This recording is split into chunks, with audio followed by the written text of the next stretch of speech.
കുന്നംകുളം തൃശൂർ സംസ്ഥാന പാതയിൽ മരം വീണ് ഗതാഗതം തടസ്സപ്പെട്ടു. രാത്രി 8 മണിയോടെ ഉണ്ടായ കനത്ത മഴയിലും കാറ്റിലും കാണിപ്പയ്യൂരിലാണ് മരം വീണത്.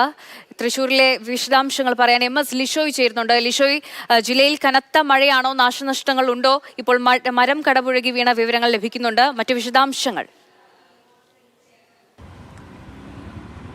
ഇന്നും ശക്തമായ മഴയിൽ തൃശ്ശൂർ ജില്ലയുടെ മിക്കയിടങ്ങളിലും കനത്ത നാശനഷ്ടമാണ് ഉണ്ടായത്. രാവിലെ അതിരപ്പള്ളി വിനോദസഞ്ചാര കേന്ദ്രത്തിന് ടിക്കറ്റ് കൗണ്ടറിനടുത്ത് മരം വീഴുകയും അവിടെ വിനോദസഞ്ചാര കേന്ദ്രത്തിലേക്ക് അകത്തേക്ക് ആളുകൾക്ക് പ്രവേശിക്കാൻ കഴിയാത്ത സ്ഥിതിയും ഉണ്ടായിരുന്നു. അതിനോടൊപ്പം തന്നെ അതിരപ്പള്ളിയിൽ പലയിടങ്ങളിലും ശക്തമായ കാറ്റിൽ വ്യാപാര സ്ഥാപനങ്ങൾക്ക് മുകളിലേക്ക് ഉൾപ്പെടെ മരങ്ങൾ വീണ് വലിയ നാശനഷ്ടമുണ്ടായി. ചാലക്കുടിയിലും മിന്നൽ ചുഴലിയുണ്ടായി. അവിടെയും പലയിടങ്ങളിലും വീടുകൾക്കും അതുപോലെ തന്നെ വൈദ്യുത പോസ്റ്റുകൾക്കും നാശനഷ്ടമുണ്ടായി.